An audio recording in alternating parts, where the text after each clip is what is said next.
Welcome to the war room. We got Dev, Kill, Jimmy, PJ, B. Austin, the hot block commander. How you wanna end a 1 or 2 hour show to keep the brain running with the premise to talk sports on a national level? Bold with the topic, sorta like some rebels. When it's game time, they like the Fab Five during prime time. Sports conglomerates speak their minds a little bit. For sports medicine and sports veterans and greats. The 4th and 26th tour the war in Kuwait. It's the war room with 5 nights at the round table. 5 Philly guys, diversified and educated.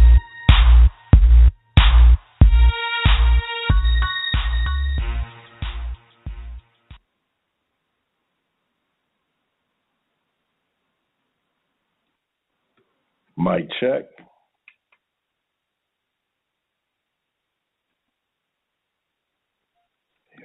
I don't know what just happened there, good people, but welcome to the War Room. You are once again live in the War Room, brought to you by the War Room Sports Podcast Network.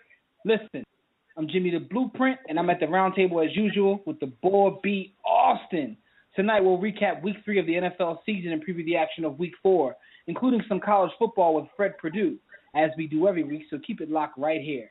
And to get them live in the conversation, we're going to have a conversation all show. We want you to participate. You can join us right now in the JW Philly Realty chat room. That's at blogtalkradio.com/the War Room. Or join us on Facebook or Twitter. That's at War Room Sports. You can also catch us directly in about 40 minutes. We're going to open up our hotlines. That's the Digital Extreme Technologies hotline.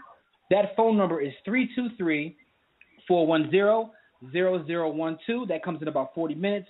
But before we get started, we have to remind you, as always, I mentioned the War Room Sports Podcast Network. I want you to take a listen.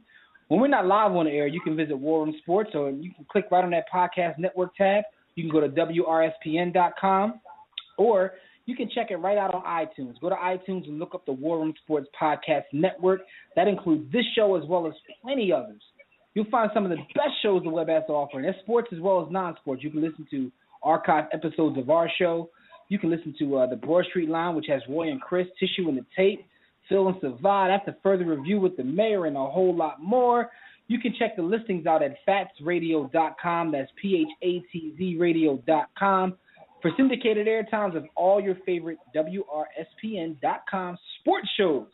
That includes this show, The War Room, which airs, a few times per week.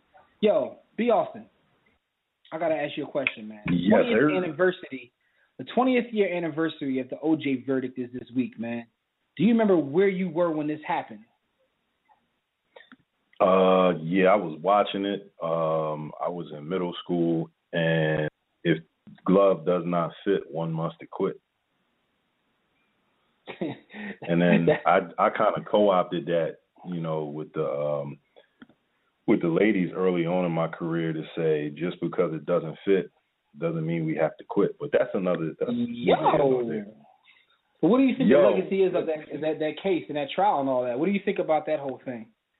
I know that there's a certain segment of the American population that is still very, very, very angry at OJ, even though some of the people from that segment of the population that were in power set that trap for him and made sure that he found his way behind bars anyway. But one of the legacies is it cemented Johnnie Cochran as one of the smoothest representatives of American justice the world has ever seen. Mm-hmm. Yeah, no doubt, yes, no doubt. It also did a great job of damn near erasing OJ's football legacy, because OJ is probably a top 10 running back, but no one thinks about him in terms of football until you get like 5 minutes into the conversation. Yeah, that's absolutely true. I was actually just about to bring that up, that his football legacy is ruined, because OJ is definitely one of the greatest football players ever, and some people don't know how to separate the person from the actual sport, and it can be difficult at times. But I remember I was on Lincoln University. I was on campus when the verdict came down, and Jokers was like partying like, we just got freedom, banging pots and pans and celebrating. And for those who don't know, Lincoln University is HBCU. So, y'all can figure out what I'm saying from just from those lines. Give us free. You can figure out what I'm saying. But the OJ verdict was like, yo, people start having parties, like literally. Like, I'm not joking. I don't even want to listen, man. I felt bad on one hand. Even as a young boy, I was culturally and emotionally aware. I did feel some of the same sentiments as the student body at Lincoln University and every other HBCU in the world. Yeah, I heard Howard was off the hook too. Yeah, Howard, they threw big party. But one of the things that I felt bad about was there were dead people, like people lost their lives, and it just didn't feel right. It felt kind of morbid to be so ecstatic about OJ when no one, the killer went uncaptured.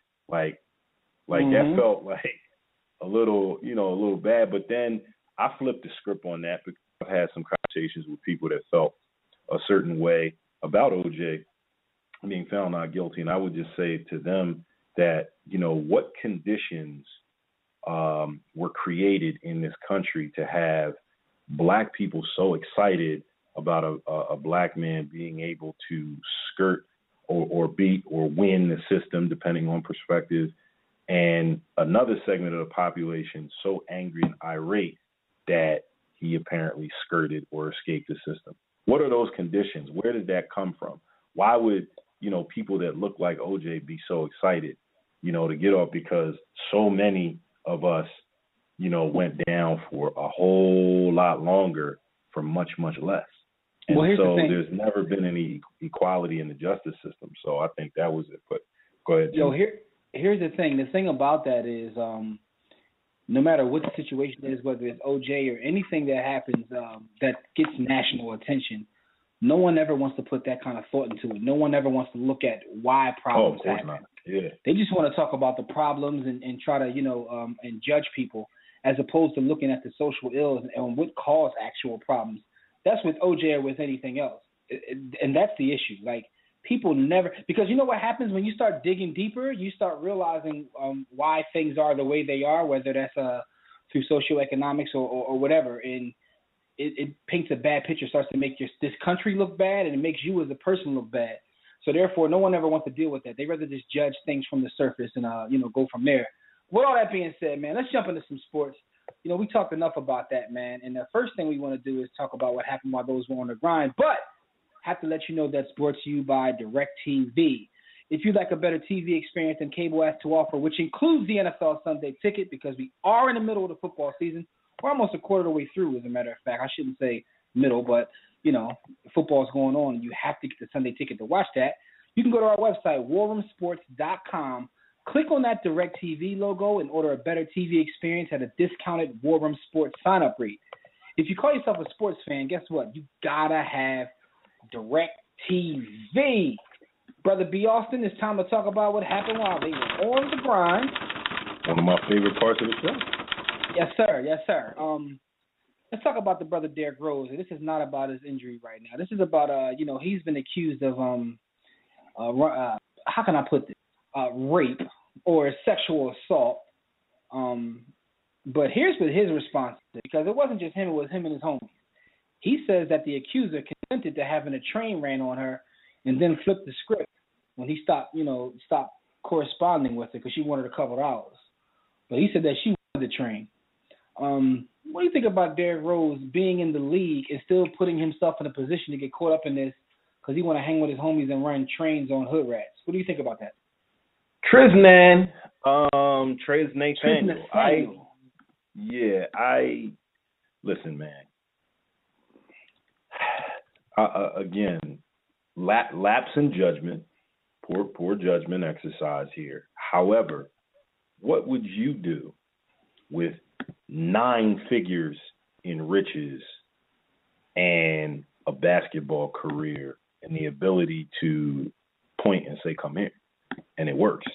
Like, this is one of those situations where I don't really know enough to really lambast him, so to speak, but he definitely needs to be a little bit more judicious and prudent in his associations, in the young ladies that he chooses to coitally exercise with. Brother, you just gotta chill. I'm always very, very, very sensitive about sexual assaults and rape in this country because we have a rape culture in the United States of America. God bless us, but we do. And so I don't want to take the side of Derrick Rose and his associates, although it's possible and plausible that this young lady is lying, definitely. But I don't want to, I'm kind of objective. I just stand in the middle. We need to know more facts because she could be lying, but then it's quite easy to say that they're lying because there's far more room for them to lie than her because all she had to do was say no once. And if they go beyond the bounds, they violate it. You know what I'm saying? So who knows? Who knows? Yeah. Again, it's very difficult to talk about these situations because you want to have, little sympathy or empathy for the victim. But here's the thing, right? We're quick to judge people. All of us are. I am myself. I'm guilty of this. But sometimes when I sit back and think about it, what you said makes sense. Like if you're able to say, come here, I think that if they did rape her, that's completely wrong, obviously. But sometimes people will see the story and say, nobody consented to doing that. Well, you don't come from where we come from, and that's me and D Rose because, I know. Never mind. I ain't gonna take that route. Let's take another route. Here's another route I want to take. We see these things with these athletes, these NFL players, these basketball players, and we judge them, give them JoJo awards. But I often think at how immature I was, 19, 20 years old, and if someone dropped 10, 20, 30 million on my lap, what kind of trouble would I get in? I probably wouldn't be here now. I probably would have, died from some of the tomfoolery I got myself into. But so it's difficult to judge because a lot of us can sit back and judge them, right, based upon the fact that we've never been in their shoes. So what you said is a great point. He has the ability to say, yo, come here, do this. I mean, you're D Rose, you're from Chicago, and you're the star of the city. Also have to think at the same time, now this is where I come and judge him. You have to understand, listen, yo, I'm D Rose in the city. So you have to understand and put yourself in a position not to even get caught up in it. You know what I mean? Like, yo, Tris Nathaniel might be over for you for the rest of your life because of who you are. That just is what it is.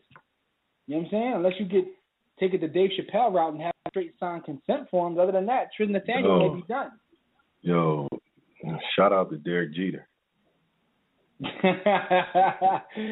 sent him a basket. Yo, he must send a basket. So He didn't send a basket, man. Like you gotta. Yeah, man. Yo, here's a story I read earlier in the week, and I was like, I wonder what B. Austin is going to say in reference to the story when we get on the show. Paul Pierce, the truth, the one stabbed up by Benzino and his crew. He doesn't want his teammates wearing LeBron shoes. I often see this. It's funny because no one ever brings this up. I see this a lot. Like I've seen. You see this version of Richard Ridery? You about to get into the Richard Ridery that you see? I've seen countless people wear Jordans, and they're playing against Jordan back in the day, and they used to crack me up. Okay. Back in the day, yeah. No, you're right. But I mean, what I'm saying is, it's always been here, but it's never stopped. So, you see athletes now wearing KDs, playing against KD. So, it's just interesting. I've always saw this, but no one's ever made us think of it. Not that I can remember. What do you think about this? I wholeheartedly support it. However, with this caveat, Paul Pierce, if you're going to be prepared to tell grown men what shoes they can and can't wear, you better be prepared to provide the team with footwear, my brother. However, I just think of myself and I know that I have an overinflated opinion of myself, but I can't even really wear anybody's shoe in the game that's under. If you're 37 years old or younger, I can't wear your shoe. More than likely, if you're not retired, I can't wear your shoe. I love KDs, man, but you my young boy, I can't wear your shoe unless you cut a check. These NBA players, I can't understand it because they have the option and the opportunity to get endorsement deals. Like there's guys that get a lot of money to wear and endorse Nike or Adidas or Converse product, that don't have commercials. Like, you might not know them, but I'll give you a perfect example. My man Lou Willville, who's winning at life because he has two. His girlfriend has a girlfriend, and she's also his girlfriend too. But that's neither here nor there. Lou Williams gets like $10, $15, $20, $30,000 a month in endorsement money, and you don't even know what he endorses. But he's in the league with a solid contract. Like, you have options of not being a Richard Rider out in public and wearing someone's shoe that you're playing. Yo, he's already won. LeBron is one. Yeah. If you're on the court and you're playing me and you have my shoes on, yo, I won no matter what the score is. And I probably would tell the crowd that.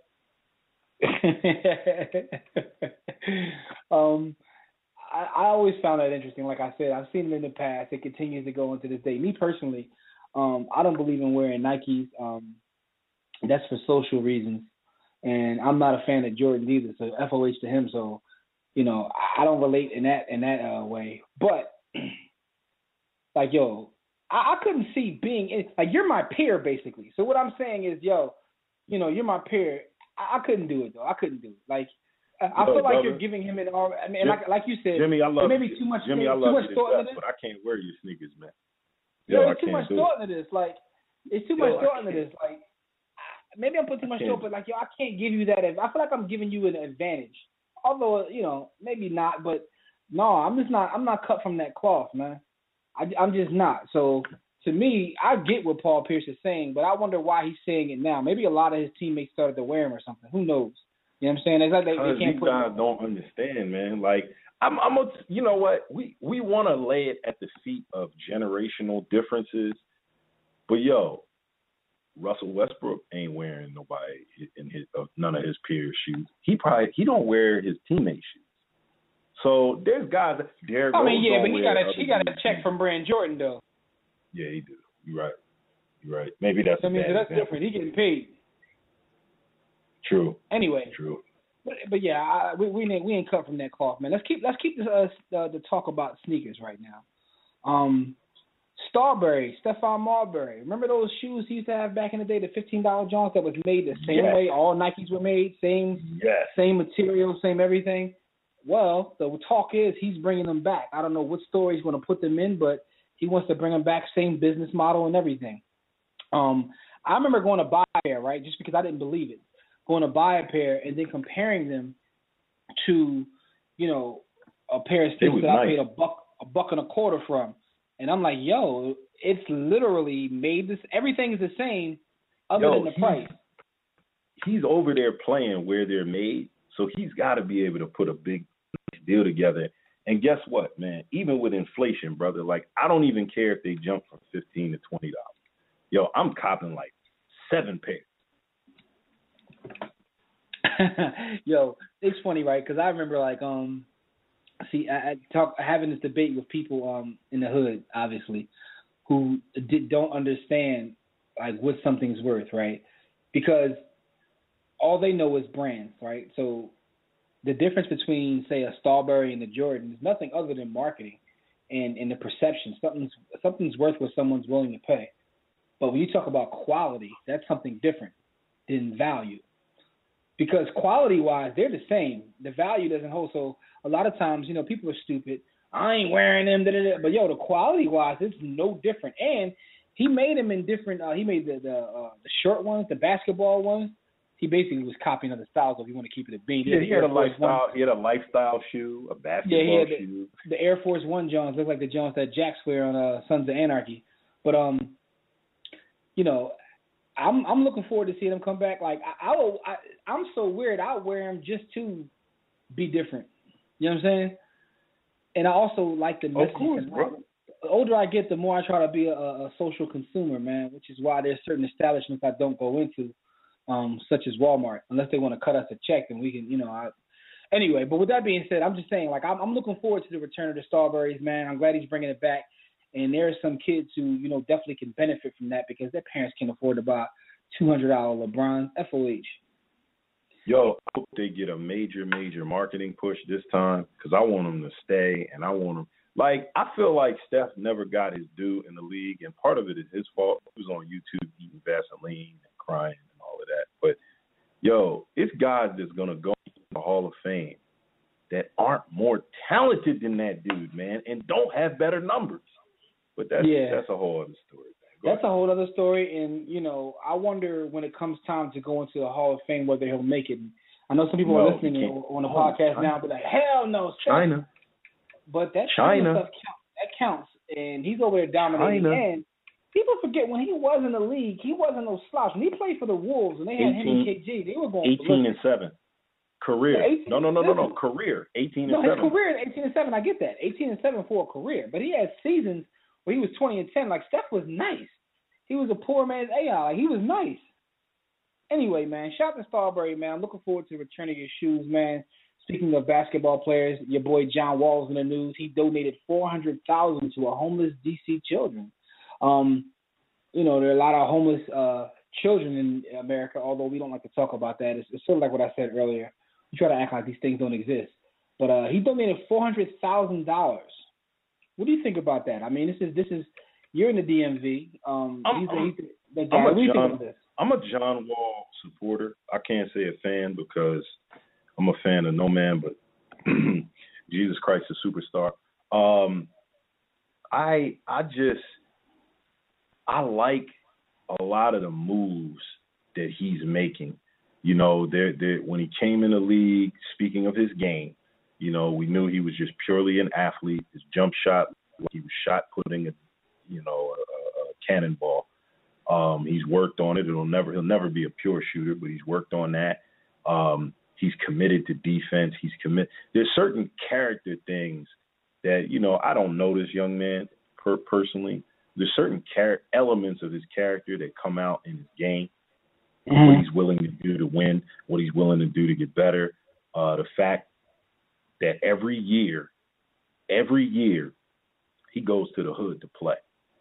And I saw him say something similar to what some other stars would say. Listen, I grew up poor, and I couldn't afford to go to the arena, and I couldn't afford to come and see me play. So I'm going to bring this to the kids. They can see me, touch me, feel me. We can play together. I'm out here in Barry Farms in Southeast D.C., and those of our listeners from D.C., y'all know what that's about. But he goes and plays in the Barry Farms tournament. He plays in the Goodman League. He plays at the Rucker. He hits the circuit and gives the fans what they want on the blacktop, on the street court. And that alone is a thing where he is amongst the people. Like, he's not too big to do that. And you see a lot of stars will do it once or twice a summer, make sure the cameras are there. No, I mean, my man goes and plays. Like, whether there's cameras there or not, like, he's out there in the hood hooping. He's also pretty, fairly articulate, well-spoken young man. Not a lot of rah-rah evidenced in the media. And now you have this, man. He's making a donation, which is a serious tax write-off. I'm sure that his tax advisors and accountant advised him that, this is a good move for you. You're gonna see a tax benefit. But even still, the same with LeBron and some of the moves he's made. I don't know whether it's contrived. I don't know, heartfelt, whatever. It does make a difference. I don't even try to get into whether it's contrived or not. I like to joke about it, but to be honest with you, none of us would really know what the motives are behind these things. But the one thing you can say, based upon the story you just told, is that he gives his time, and you can't write that off. You can't write off giving your time. That's real. So that's genuine. And the thing is, a lot of people don't understand that giving your time can be sometimes more valuable than giving your money, because you never know who you inspire. It amazes me. Like, I love documentaries. I watch a lot of documentaries, specifically sports and music documentaries. Music documentaries are dope for me for some reason. Like, it could be an artist I don't even like, but music documentaries are always good. That's a side note.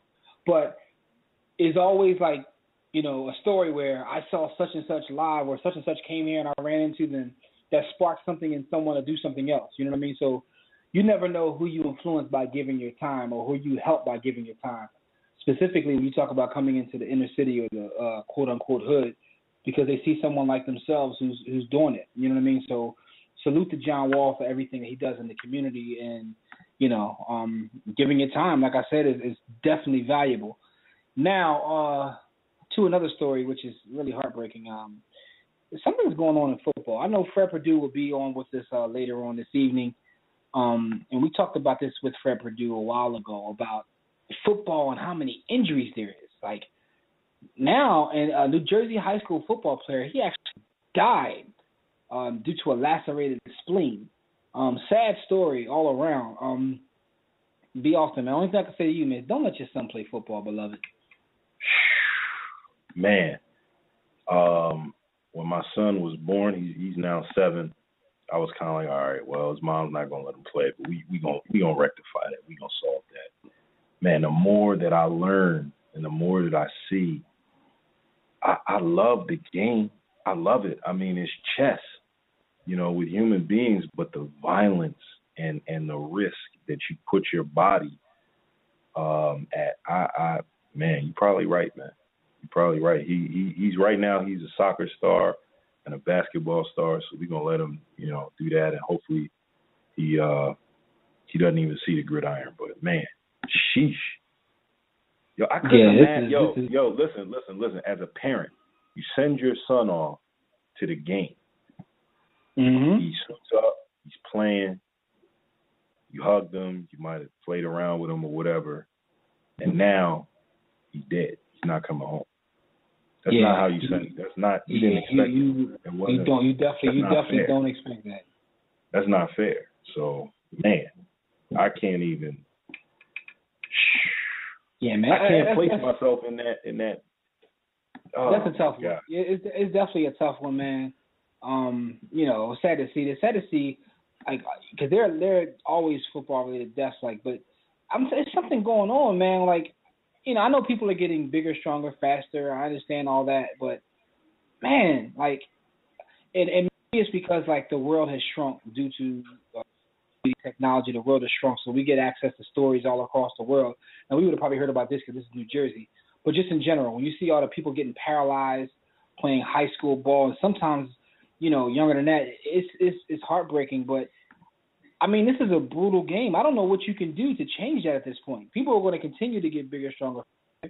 The way you play the game is not going to change. So I guess there's certain precautions you can take. I know some people say bring back the leather helmet. There are a lot of things you can possibly do, but this is always going to be a brutal sport. It's just always going to be a brutal sport, man. My heart and prayers go out to that family, man. I hate to end what happened on the ground on that note, man, but it's time to give some birthday shout-outs. So B. Austin, take it away and give people their birthday shout-outs. Do you or your business need a custom website? Well, for dynamic, professional, and most of all, affordable custom website solutions, you need Digital Extreme Technologies. No need to break the bank for an effective online presence. Top quality, results-driven websites at incredibly affordable prices. Financing options are available. Visit digitalextremetech.com or call 267-205-4203. And for discounted rates, be sure and tell them War Room Sports sent you. That's right. It's time to give those good birthday shout-outs to everybody having a birthday. It's my birthday. Yay! First up, September 30th, Martina Hingis. Martina Hingis turns 35. Kowski turns 45. Remember him, the shooter boy? He was like definitely couldn't do anything. I definitely remember that. Definitely remember that. The Dirty Bird, Jamal Anderson, turns 43. Yo, didn't he get caught sniffing coke in a men's room or something crazy like that? Yeah. Okay. He got caught doing more. Yeah, drunk. He has a lot of DUIs, DWIs, coke snorting, all that. And the funny thing is, this is why you can't judge a book by its cover. You wouldn't think it. But then no one would think that Hines Ward was an alcoholic either. Amp Lee turns 44. Last, the Big Mac. Chicks dig the long ball, so the steroids was flowing. Mark McGuire turned 52. These are our birthdays. Man, salute to everybody on their birthday. Mark McGuire turns 52. Yo, I'm old as shit. I remember McGuire first came in the league. Amp Lee. Listen, Amp Lee is 44. I remember him at Florida State, dog. Crazy. I always thought he had a dope name. His whole name is literally 6 letters. But anyway, man, we're going to get into some topics. Before we do, I have to tell you to check out our website at warroomsports.com. While you're there, be sure to sign up for the War Report. That's our company newsletter. Click on the Contact Us tab to send us a message about our company, our show, or to inquire about sponsorship and advertising opportunities. Or if you want to join our network, your show has to be good, but hit us up if you want to join the network. For general inquiries, you can email us at info@warroomsports.com. While you're on the site and you're browsing, looking at everything we got going on, click that tab that says Memorabilia, because you go there, you can buy War Room Sports merchandise. You can also click the blog tab to read our latest articles. We have a blog called the All's Fair in Sports and War blog. Then you can click the respective icons and tabs to like our Facebook page or follow us on Twitter, Instagram, Tumblr. We are everywhere. To subscribe to our iTunes podcast, you can do that right there as well. Or you can watch our webcast at warroomsportstv.com. You can listen to the WRS Podcast Network. You can download our mobile apps, Android and iOS. Everything is on warroomsports.com. Join us in the JW Philly Realty chat room right now during the show. That's blogtalkradio.com/thewarroom. Enter the chat room to sign up for a free profile on blogtalkradio.com. If you don't want to create an account, you can sign in through your Facebook or Twitter accounts. And while you're at it, click follow to get updates and reminders about the show. We'll be taking questions and reading posts from Facebook, Twitter, and the chat room during the show. To call in and speak with us, dial the Digital Extreme Technologies hotline. That's 323-410-0012. You press 1 when prompted. If you're already listening on your phone and you want to talk to us, just press 1. And, if you press 1, we'll definitely bring you on. We want to hear, no matter what it is you want to talk about, hit the button. Let us know what it is you want to talk about. And, we'll bring you on and chop it up with you. And that's anything concerning the world of sports. Brother B. Austin, man, let's get into some hot topics, man. I know the homie Fred Purdue will be calling in soon. No doubt. Yeah, go Screen Team. I'm going to tell everybody who Hot Topics is brought to you by. It's brought to you by Audible. If your schedule is too hectic to read as much as you want, try audiobooks. Kick back and let someone else do the reading for you. All you have to do is visit Audible and sign up for your free trial. That's at audibletrial.com/forumsports. In no time, you can be listening to the latest bestsellers, hands-free, stress-free, while getting other things done. Listen, Audible, everyone knows, one of my favorite sponsors. And the reason I say that is because I love books, read a lot of books. I just finished People's History of the United States, which I got on Audible, which was amazing. So definitely check that out. I'm getting ready to start a new book called Blackwater Rising by Attica Locke. And on Audible, they have the new Kareem Abdul-Jabbar book, which I'm looking forward to. And also, they got all the Gods books. That's James Patterson, who puts in major work on the books. But all that can be found on Audible. We'll give you any one of those or anything you want free. audibletrial.com/warroomsports. Let's get to some hot topics, before we get Fred Purdue on. As a matter of fact, we have a call line. Before we jump into hot topics, let's get Bob from Lincoln, Idaho, see what Bob wants to talk about. Hey, Bob, what's going on? Okay. Salute to you, Bob. Yeah, that's highly intellectual, Bob. We appreciate you. Exactly what we thought. From Lincoln, Idaho, how do we not know that Bob was going to be mentally challenged? Now, listen, Major League Baseball, Papelbon and Harper had a rumble in the dugout, man. What's going on with the Nats, man? They actually are, having fisticuffs in the dugout. Sometimes when you get two a-holes together, it's just going to lead to more a-holery. So Papelbon is probably upset because it's not much success to be had here with the Washington Expos.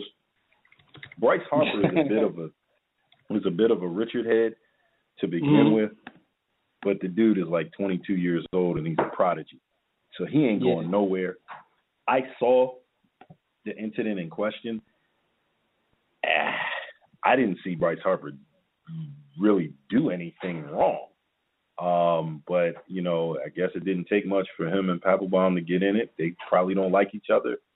And I think Papelbon is suspended now for 7 games. He was already getting 3 games, and they added 4 because of this ugly incident. But that's all I got, really. Yeah, it's just amazing to actually see the video, right? I think that's because upstairs. we know that teammates don't necessarily like each other all the time. We like to believe that athletes all care about winning, everybody's hunky-dory, and teammates get along. But no, that's not the case. So, I mean, other than Kobe that, and Shaq, they hated each other. Yo, I thought it was hilarious to watch because I'm not a Nats fan, but you know, it is what it is. I guarantee you that more than often that happens, probably in the locker room. You probably don't want to put that on camera. But these days, even if you rumble in the locker room, guess what? It's probably on camera because everything seems to be on camera these days. You dig me? Anyway, man, so that's that story. Let me ask you a question, though. Major League Baseball stretch run upon us. Who is your favorite to win the World Series? If I said the Philadelphia Phillies, would I be out of line and improper? Let me ask you a question. In response to that question, let me ask you a question. What do you think? I think I'm down with Bob from Lincoln, Idaho. That's your response?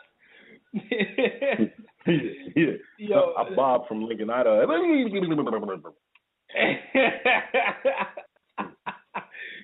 Yo, man, as long as the Royals don't win, I'm good money, man. Like, you know, that's my whole thing. And no shots to you, man. No shots to you, Leroy, because I know you're listening. But, you know, I got to hate on your Royals just because I pooped on them before the season started, and you told me they were going to be nice, and I was hating, so I'm going to continue to hate. Also, Did they actually turn out to be nice?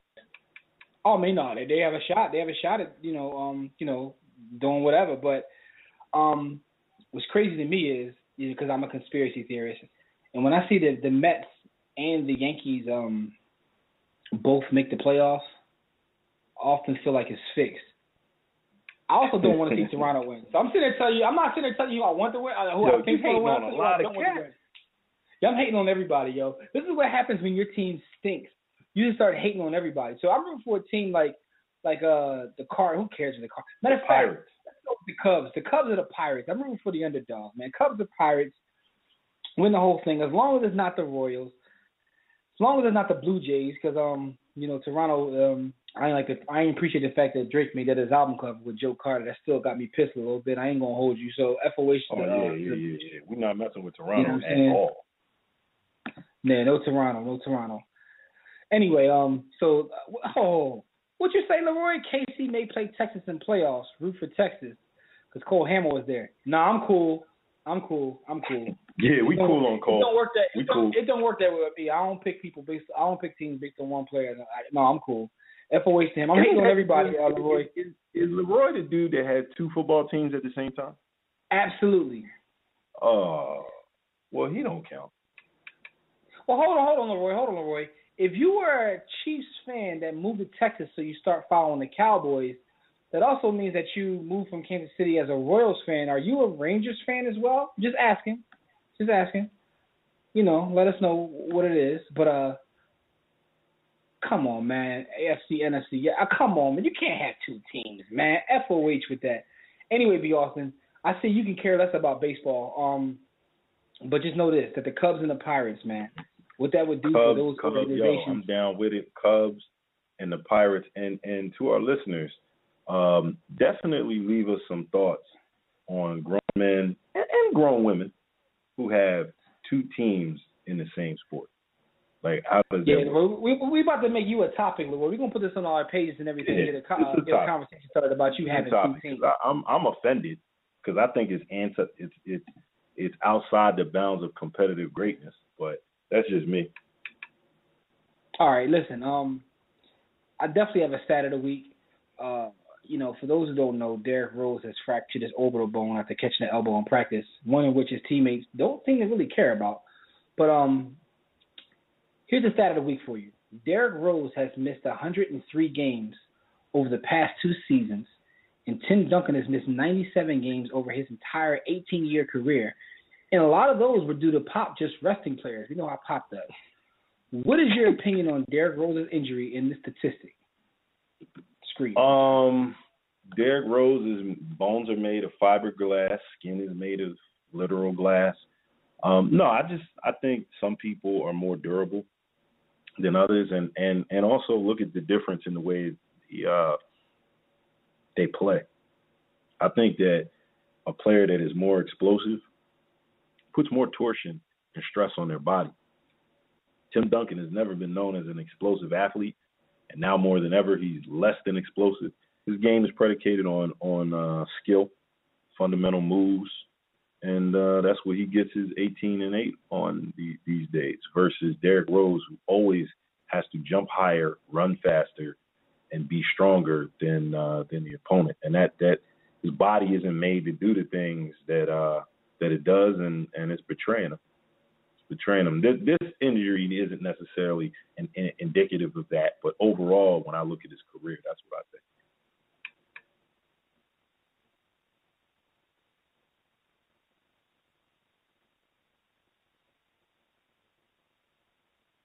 B. Austin. Yes. Yeah. I was checking the phone lines, but you're blowing up right now. I thought you were talking about Derrick Rose, man. Yeah. But I was talking about Derrick. Anyway, let's get to these phone lines because our phone lines, we have tons of calls. Some of them I believe are trolls, but I like to talk to the trolls as well. Ray John, what's going on? Let's get a troll. Ray John. Good. How's it going, guys? What's going on? Good. How you doing today? Man, I'm living life. Good. I have a question. For this week, should I start Vic or Tyrod Taylor? I would go with Tyrod. All right, now hold on. Yeah, but yeah. Let's think about this though. Like, all right, so Vic plays this evening. They play Baltimore, but they're at home, right? So and the Bills are at home as well, playing against the Giants. So who do you think is a better defense, the Giants or the Ravens? I mean, that's hard because what is it? I also have Andy Dalton. I'm in a 2-quarterback league. But here's another thing though. Here's something to think about though. The Steelers have a lot of weapons as well. But I don't know how much they're going to open the playbook up with Vic. I mean, he's not going to get the same amount of love that one Ben Roethlisberger gets. So I mean, that's an interesting scenario there. I mean, what would you do, B. Austin, if you had to start one of those guys? Considering all of Pittsburgh's weapons, they're playing at home on Thursday night. Yeah, Tyrod Taylor is at this point an NFL starting quarterback. There's going to be no changes to the playbook. He's got Sammy Watkins on the outside. They're going to let him throw the ball and run the typical offense. The Giants are a mediocre defense. They're not bad, but they're certainly not good. I see Tyrod Taylor playing his average game, which what is an average game for Tyrod Taylor? I don't know. But it will be probably more production than Michael Vick because they're going to dumb the playbook down, and you're going to get a heavy dose of Le'Veon Bell and the other running back that dyes his dreadlocks pink. You're going to get those two guys, a lot of it, and short fundamental reads. They're not going to ask Vic to do too much. Don't be fooled by that, that huge arm that he has. He's not airing that out. They're not going to let him air that out. Yeah. So, I mean, I think it's a little bit more difficult just based upon the matchups and when they play or whatever. But I probably will go with Tyrod Taylor as well just because I don't know how much they're going to open the playbook up for Vic. And, but it's difficult because I keep going back to the weapons he has. He has a lot more weapons on that team. Mm-hmm. And also this is his first start, right? So a lot of times you see guys first start who play extremely well, and then it's all downhill from there. So that could happen as well. But if you wanted to play it safe and be conservative, I would go with Tyrod Taylor. Who else you got on your team?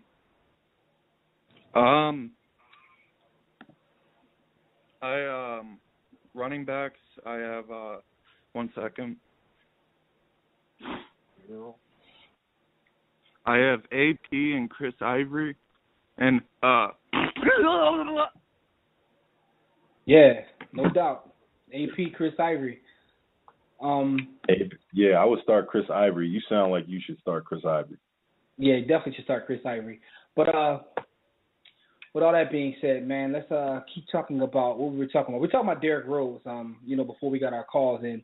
The mad scientist, I see his phone got disconnected. He was trying to call in as well. Shout out to the mad scientist. Please give us a call back. But let me ask you another question. Just keeping it with basketball years. Their practice is the first ever Facebook Live sports simulcast. I don't know if this is the next wave happening in the future, but what do you think about this? I think that it always helps to have LeBron James on your team because he can do just about anything he wants with these brands who are chasing after him and his marketability to the public eye. So I think this is an interesting new move. Will it pan out to be? At this point, you have to understand, and this is probably going a little too deep into it. Facebook is a public entity. So you're going to see them be open to doing a lot of things that drive revenue or experiment with driving revenue because they're at the mercy of their share price and answering to shareholders. So you're going to see them do a lot of creative things. Some of them are going to seem silly. This is not a silly thing. I mean, this is a good look for them. They're going to do a lot of creative things to push that share price. Mm-hmm. I'm interested to see what else they try. We have the mad scientist. Mad scientist, hold on one second. We have a gentleman calling in from Wyoming. Buford, what's going on? Buford. Hey, everybody. How are you guys doing? Hey, what's going on there, Buford?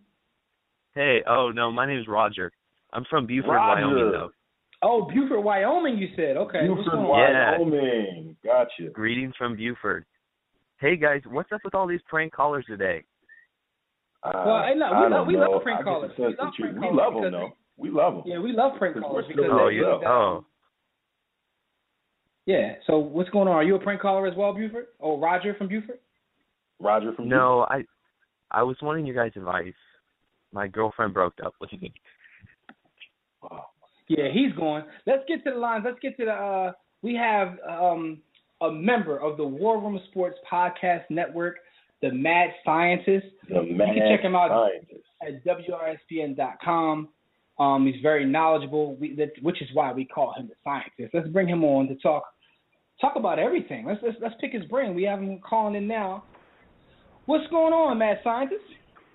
I love prank callers. I really do. It just adds to the flavor of your show because guess what? Absolutely. Prank callers, you know what? What that means is that if they want to hate, let them hate. We do our job. We brush it off, and we just keep on grinding along.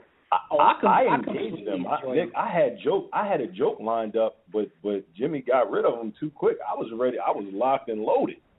Well, I got rid of him because I definitely wanted to hear what Nick had to say because he's knowledgeable in all things sports, and we have a lot of crazy stuff going on in the world of sports. Or, if it wasn't for that, I would have took the time and, talk to the guy because I enjoy prank calls as well. You took the time to call into the show, which means that, you either have no life or, you're really a closet fan. It's one or the other. But anyway, Nick, what's going on, man? How are you? I'm doing very well. I'm sorry I haven't been around the last couple of weeks. I was away on family vacation, very well served down in Orlando, Florida, visiting Mickey Mouse.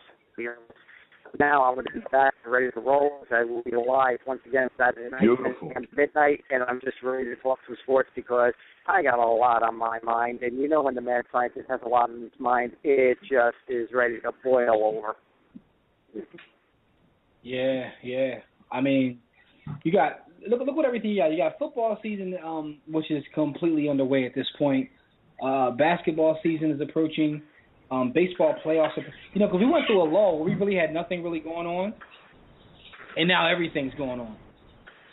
Well, first things first, let's talk about Derrick Rose. Uh-oh. I understand he got hurt. Okay, understandable. It was an quote-unquote inadvertent elbow on practice. Okay. This is a guy that after he won his MVP in 2011 has been known as Mr. Glass. And no, I'm not talking about Samuel L. Jackson in Unbreakable. I'm talking about Stan Bowie. So it's a shame as to what happened to him because you're talking about a mega talent that can pretty much ball with the best of them. But when you sit at a podium, at a podium and you say you're looking forward to 2017 when you become a free agent to get that next big contract, there's something in the air that's called karma. Well, karma bit hard because during practice, an inadvertent elbow, if you want to call it that, hit him in his orbital bone, and he's out 2 to 3 weeks. He's lucky he's only out 2 to 3 weeks. Now, the people of Chicago, the Bulls fans, they've idolized this guy, but you say something like that, a lot of heads will start to turn the other way.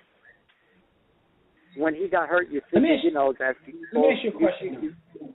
Go ahead. Because when he said that, it kind of rubbed me the wrong way, pause. But I'm saying, like, even if you feel that way, some things just don't have to be said. You understand what I'm saying? Like, even if you feel that way, some things don't have to be communicated. That's one.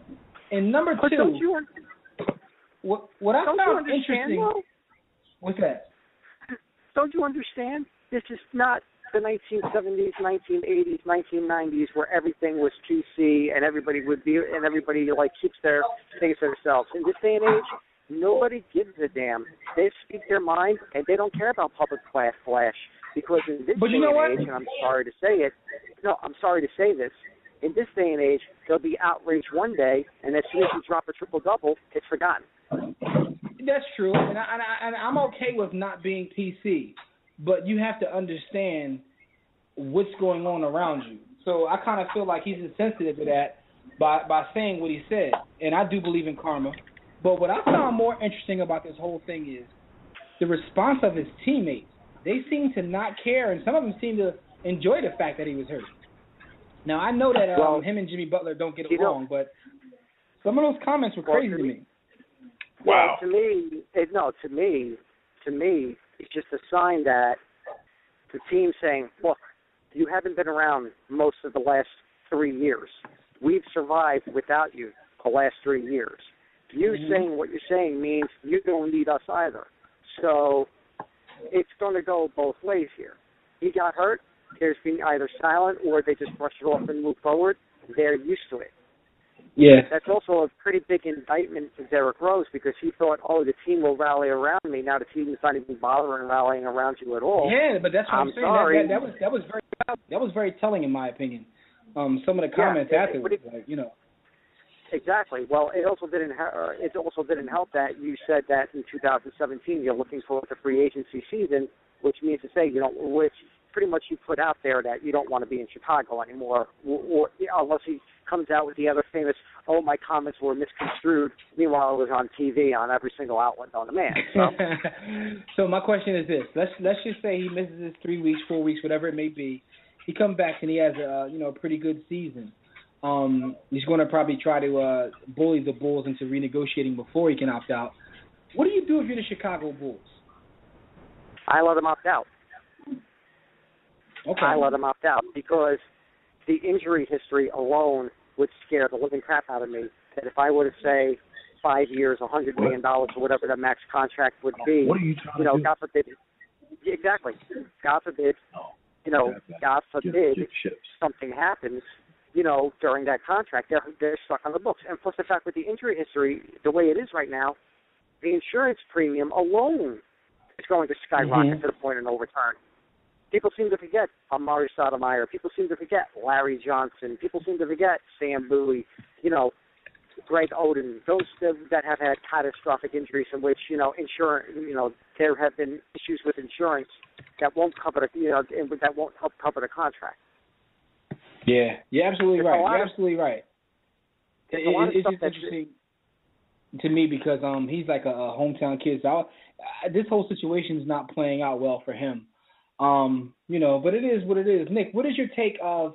We're almost a quarter through the football season. What is your take thus far of all things NFL? What is your biggest takeaways for the first couple weeks? Oh, he dropped a call with Nick. Nick, call back in. I definitely want to get your opinion of what's going on in the NFL. That's Nick right there. We got him back. Nick. Yep. I was asking you the first couple weeks of the season of passing the NFL. So what is your biggest takeaway from the first couple weeks of the NFL season? That A, never piss off Tom Brady. That's an understatement to the 10th degree. B, the Arizona Cardinals are a damn good football team. C, the Baltimore Ravens are the biggest disappointment in the NFL right now. And D, don't sleep ever on the Atlanta Falcons, especially when you have Dan Quinn as your head coach. A lot of people were knocking, and I mean knocking, Atlanta during the offseason. A lot of people were saying they can't run the ball, the offensive line is deceived, Matt Ryan's going to get killed. Well, let me tell you something. If there's a team that's been as impressive as Atlanta the first 3 games of the year, I sure as would like the outside, of course, outside of the Patriots. But my God, I mean, they came out barnstorming to prove a lot of naysayers wrong, and I think this is a team that nobody can sleep on now from here on out. Yeah, I totally get that. The only issue I have with them is the fact that they played the NFC East the first 3 weeks. I want to see what now the good thing about that is when they get out of the NFC East, they have to play their own division, which isn't that good either. So their schedule will be kind of a I don't want to say a cakewalk, but they don't have one of the toughest schedules. I want to see them face a formidable opponent because the NFC East is probably the worst division in all of football, if not the Falcons' own division. They beat the Eagles, they beat the Giants and the Redskins. They beat the Cowboys. I'm sorry, they beat the Cowboys, they beat the Eagles, and I believe the Giants. I'm not sure they played the Redskins yet. Yeah, the Giants. Okay, so they beat 3 of the 4. They beat 3 of the 4 NFC East teams. So I'm looking forward to see what happens when they get out of there because not that You're I don't talking believe, about the Falcons? Absolutely. Not that I don't believe in the Falcons, Nick. It's just that I believed in them in the past, and they've let me down. Again, that's under different leadership.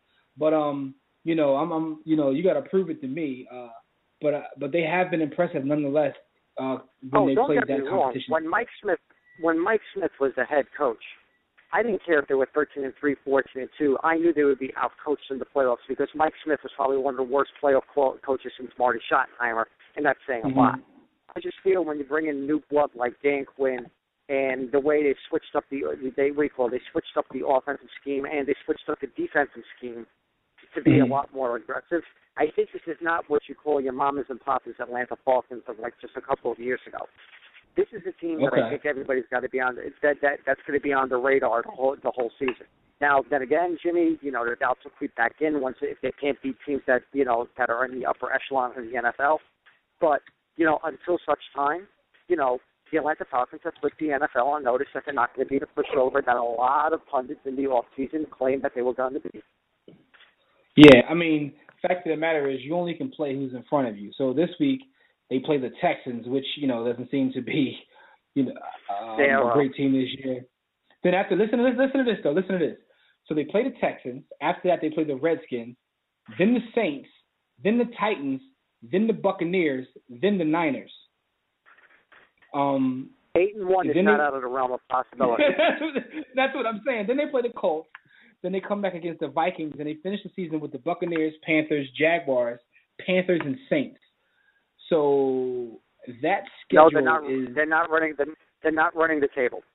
But they no. If you with that schedule, they may finish worst 12-4. I was getting ready to say that. I said 12-4 is what I see for this team, just based upon that schedule. Oh my God! The schedule guys looked out for them. They got a great lookout from the schedule gods. Yeah, you also mentioned. I see them losing to the Panthers. They're going to split with Carolina. I see them actually losing to the Saints because they always whenever they go to New Orleans, it's like a personal house of horrors for them. Yeah. The Vikings will get the Vikings. If AP goes all day on them, that's an issue. And there's always that one pitfall game where people expect to win that they get picked 99% of the time in a survivor pool, in which everybody's going to be bit in the butt. So expect them to lose one of those games. Nick, you brought up a specific player, Adrian Peterson. I wanted to ask both of you guys. I've heard this AP has slowed down. Do y'all see that? You guys see that? I don't really see it. That would be whoever said that got jokes. Whoever said that got jokes. I mean, look, Listen. the first game of the year was a dumpster fire of the 10th degree because for whatever reason, the offensive game plan was thrown out the window against the San Francisco 49ers. But after that, they wised up and they started giving AP the ball. Look, AP may be a millimeter slower than a couple of years ago, but that's only because of age. But my God, he still has the power, the speed, the agility to be a dominant top 3 running back in the NFL. And it was proven the last 2 weeks. The only thing that people have to worry about is what happens if Minnesota were to get behind. Do they abandon Peterson totally? Because Peterson still has underrated hands coming out of the backfield, and they need to use that a lot more often. So to all the naysayers out there that are saying, he lost his step or he looks slow, so why don't you stand across from the line of scrimmage and check for yourself? Because I don't see it. I've watched the game tape, and I don't see any slowdown from him at all. Yeah, I agree. I do think that he may. Here's the thing. Here's what's crazy about that, right? I think that he may be a tad bit slower, but people take that out of context. He was so far ahead of every other running back in the league. His tad bit slower is still probably better than everybody else, if that makes any sense. Right. Right. Because watching him play, and I've watched every game. I've watched the film on every game this year. He doesn't have like the burst that he used to have, but what he has is still better than everybody. That's because he was so far ahead of everybody years ago. People forget how good he was years ago. I mean, the dude, man, he's an amazing football player, man. So even being a tad bit slower, he's still better than everybody else. You mentioned also about the Patriots and how they look. You think they're focused and ready to go back to back or what? Look, after what happened this offseason, in which it was nothing but the Deflategate for them, you put the biggest chip on their shoulder, and it's the worst mistake the NFL could have ever made. It was a fight that didn't need to be fought. I spoke about it ad nauseum on my own show. I'm not going to speak about it again. All I know is that you made Tom Brady and the Patriots extremely, extremely mad, and it doesn't bode well at all for the rest of the NFL. Will there be a couple games where they may come out with a clunker? Yeah. Somebody actually said, this team could be just as good as the 16-0 team back in 2007. Sorry, it's not going to happen that way. But the pieces are there. The defense is a lot better than expected. Tom Brady still has the unbelievable weapons if they can stay healthy the whole year, which is always a big if. In the realms of football, you're looking at possibly a 13-3, 14-2 season, because that's how focused this team is going to be. Remember, when this team went 16-0, they steamrolled, and I mean steamrolled, every piece of opposition that was in front of them that they knew that they could beat. Look at what they did to the Bills. Look at what they did to the Jaguars. That was vintage Patriots. That they didn't take their foot off the gas, and they just kept slamming it home. A lot of people pitched them on, they're running up the score. No, that is not running up the score. That is just beating your opponent into complete submission. Running up the score would be 77-0, 84-0 of the days of Barry Switzer and Oklahoma in college football and stuff like that. but we don't. We don't subscribe to that over here at the War Room. If you don't want the score run up on you, play better defense. Football. Yeah, defend. Exactly. Don't. I spent years rooting for the Eagles, dealing with Andy Reid, and Andy Reid is known for taking his foot off the gas and being merciful and positive and I don't want to embarrass any. No, please put 80 up if you can. Do it. Kill them. Exactly. Now, before I go, there is one last topic that I want to hit, and that's Larry Brown and SMU. Oh. Oh boy. Oh man. The floor is yours, Nick. Okay. Ladies and gentlemen of the jury, I bring to you Exhibit A, Mr. Larry Brown. A very, very, very good basketball coach and one of the worst offenders of NCAA history. 1979, UCLA, he leaves to go to coach the New Jersey Nets. UCLA gets put on probation, and people have to pick up after his mess. After winning the national championship in 1988 with Danny Manning and Kansas, he leaves. Kansas gets gashed by the NCAA, and at the time, they were yay close to getting the death penalty. Not many people know that. And here we are now with SMU taking a team out of the doldrums, 2 consecutive 27-year win seasons, and no postseason. Suspension for 9 games. Ladies and gentlemen, you have seen the trifecta. The first coach ever in history to get 3 schools in trouble. Now, a lot of people talk about Jerry Tarkanian and Jim Harrick and other Clem Haskins and other coaches that, pretty much, had their schools ruined due to sanctions, stuff like that. No one coach has done more to damage basketball schools than Larry Brown. This is the first time, however, you will have to feel the heat from inside the kitchen instead of afar, because he is going to be suspended for 30% of their games, which is 9 games this season. Probably going to take it at the beginning of the year. But what about the kids, Larry? What about the kids? You had seniors ready to go to the next level after 2 very successful seasons, and now they can't celebrate this season because they've been sideswiped by the NCAA. Yeah, this comes Larry from a guy who his whole Larry thing is play the game the right way. He always talk about play the game the right way, do things the right way. Really? Okay. Stop it. There's a difference between playing the game the right way in the NBA and playing the game the right way in the NCAA. He's not a college coach. He never was. And how do you think the board of directors of SMU feels right now about their athletic director and their president? Board of directors pretty much did not want Larry Brown pacing the sidelines for sheer fact of what happened in the past.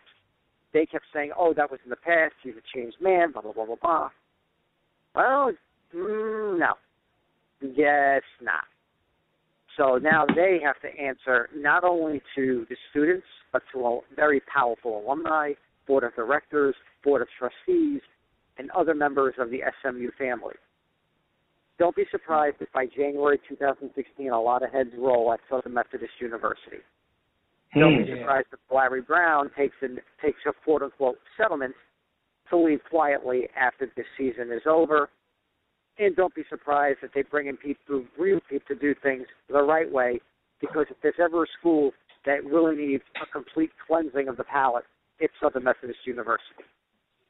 Man, good stuff, Nick. Definitely appreciate it. And I agree. That's there's nothing more I can add to that because you said it all. Yeah. That's good stuff right there because Larry Brown is definitely a disappointment.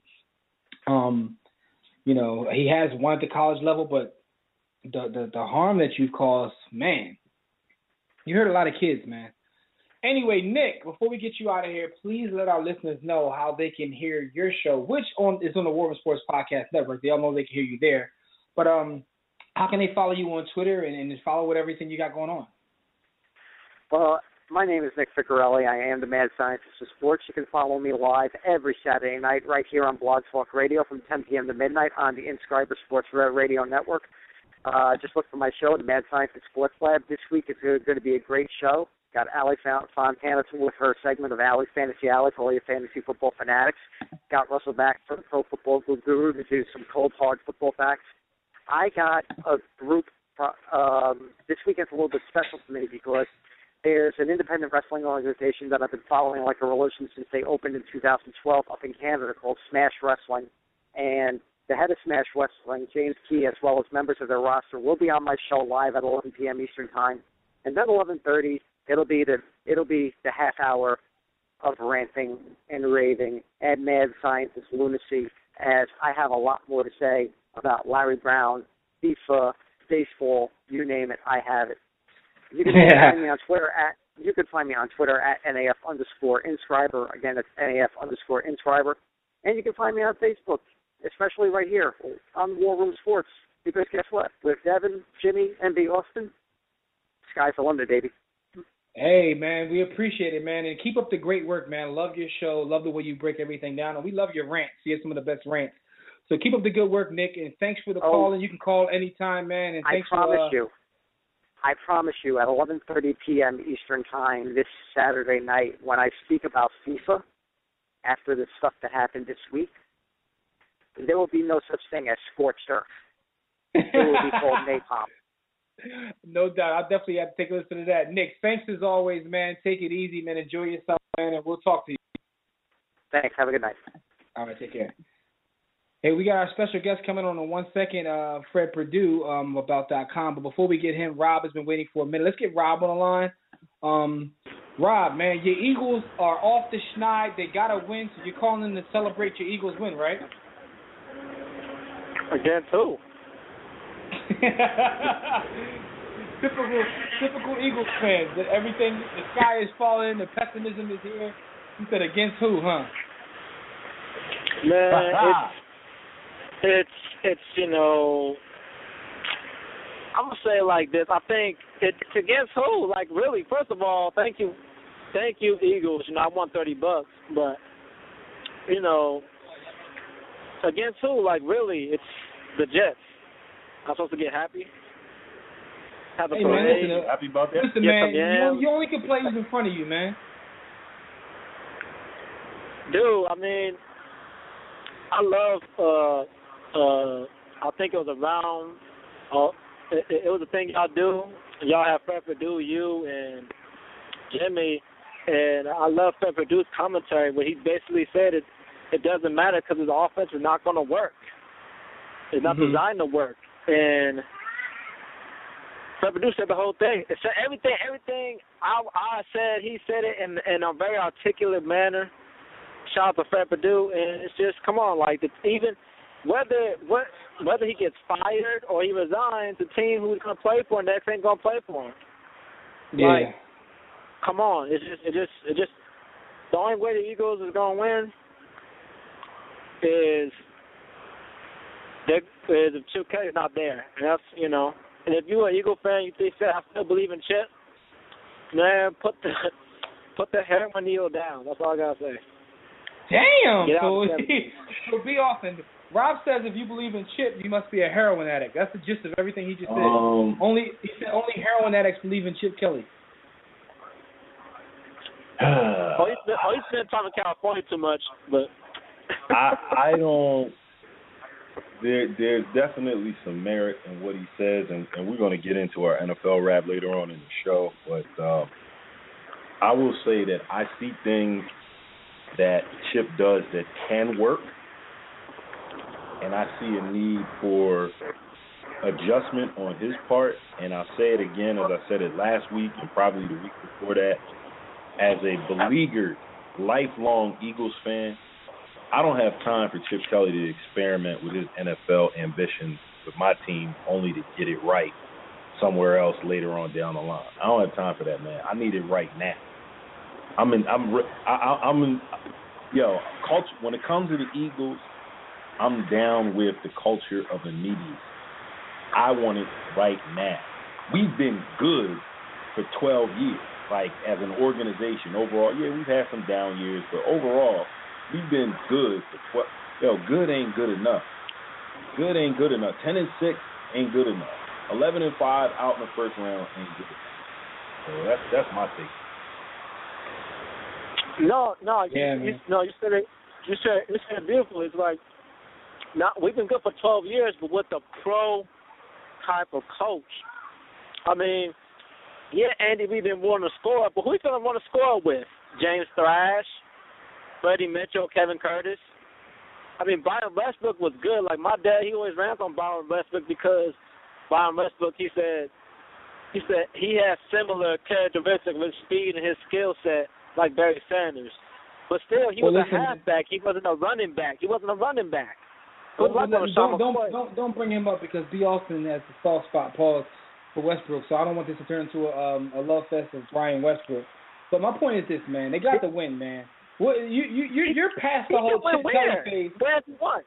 Calm down, man. You gotta take it one game at a time. I'm not saying that they're going to have a great season. B. Austin is the one that put them in the NFC championship that I bring up every week. All I'm saying is, you only can play who's in front of you, Rob, man. Calm down. Rob, you're ready to get rid of Chip Kelly today and move on right now, aren't you? Listen. I just don't want to fall into media hype. And this is what I forgot to tell people and while I was telling the trolls. The thing about me and Nick Foles is not that I didn't like Nick Foles. I didn't like the media hype around Nick Foles. Now, should a quarterback sit down and develop and let a quarterback develop? I have no problem with that. The media hype I didn't like. The same thing with Chip Kelly. Not even the same thing with Chip. Chip Kelly's personal. You're talking about put people in his system. His system doesn't work. He doesn't have the right people in the system. You need a mobile quarterback for a system. He doesn't have that. Your question. He needs receivers that can get open in space. He doesn't have that. That was one good thing. You said that the media hype with Nick Foles. You really think it was media hype behind Nick Foles? I don't think it was media hype behind Nick Foles. I guess we have different definitions of media hype. Like, I don't consider Nick Foles, people were taking a wait-and-see approach with Nick Foles. I don't think anyone jumped up and said Nick Foles is a great quarterback or anybody was ranking him high on their quarterback list. So I don't agree with that. But I do agree there was media hype behind Chip Kelly. From week to week, he's either the worst coach or the best coach, according to some of these analysts you watch. But I agree with that. Rob, before we let you go, anything else you want to talk about outside of your Eagles, man? Because we got Fred Perdue on the line calling in now to break some down from game film. All right. USC is going to bounce back. Tell your boy Tobias to stop, being all emotional about Roll Tide. Just because you're not playing against a computer anymore doesn't mean you should go crazy. You got to play against real competition. Your boys got to step their game up. You know what I'm saying? And I'll even put this: if Chip Kelly wasn't college right now, he wouldn't do good because he ain't playing against points anymore. He's playing against real competition. So UNC is doing all right. They took Marquise Williams out. I'm kind of mad, but whatever works. Julio Jones is a beast. Don't be surprised if Roger Goodell, because they're making a fool of him right now, don't be surprised if he suspends him late in the season. Don't be surprised if he suspends him during the playoffs. If he really wants to piss him off, if he does I'll be like, dang. He ain't going to do that, dog. Because here's the one thing. Goodell might be pissed, but at the end of the day, it all goes down to the almighty dollar. He's not going to do that, man. You know better than that, man. He ain't going to lose that chicken by suspending him during the playoffs, man. But, Rob, as always, man, as always, thanks for your support and thanks for your call, and we'll holler at you next week, good brother. All right, man. Appreciate your crazy ass. Peace. Let's get the homie on. He just call in and chop it up with us, talk some college football, and, break down who he believes are going to win some of these important games this week, man. About.com, we got the homie Fred Perdue on the line. Fred Perdue, what's going on? What's going on, fellas? What's going on? Hey, man, the caller before you had a lot of great things to say about your analysis, man. I was listening, man. It's great to see that, the fans are actually listening and they appreciate the work. Yeah, absolutely, man. I got some trash to talk about your analysis, but some people like it,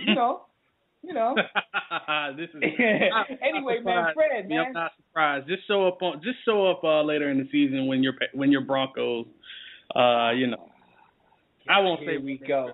Doing, but what's our record, Fred? 3. Okay. I don't pay attention to any other team but my own. When you're we know that. Everybody else is throwing rocks at the throne. Don't throw rocks. God. Anyway, listen, man. I got some questions to ask you in reference to college football. The season is well on its way. And my question is this: as of right now, I want to know what coaches are on the hot seat. Well, after last week, Tennessee coach Butch Jones is really on the hot seat right now. He's had a successful coaching career. He is the prodigy of Notre Dame head coach Brian Kelly. They run the exact same system, essentially. He came from Cincinnati as well as Central Michigan. He followed Coach Kelly from there. He went on to Tennessee. He was supposed to be the savior after many losing seasons with Derek Dooley and Philip Fulmer not working out. Philip Fulmer was actually pretty good, but he wasn't producing the championships that they expected.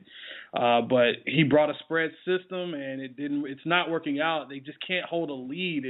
It's crazy to think that they had a big time lead on Oklahoma. They had a huge 20-point lead on Florida this past weekend, and they missed a field goal at the end to lose it. You can't lose games like that, especially against top-rated teams, or at least perceived to be top-rated teams. Oklahoma being the top-rated team, Florida being the presumed high-rated team. Florida has nothing to speak of offensively. Defensively, they're not elite. So Butch Jones is at the top of my list. Across the country, I'm looking at. I've looked at Al Golden for the Miami Hurricanes. I'm a bit biased on this one.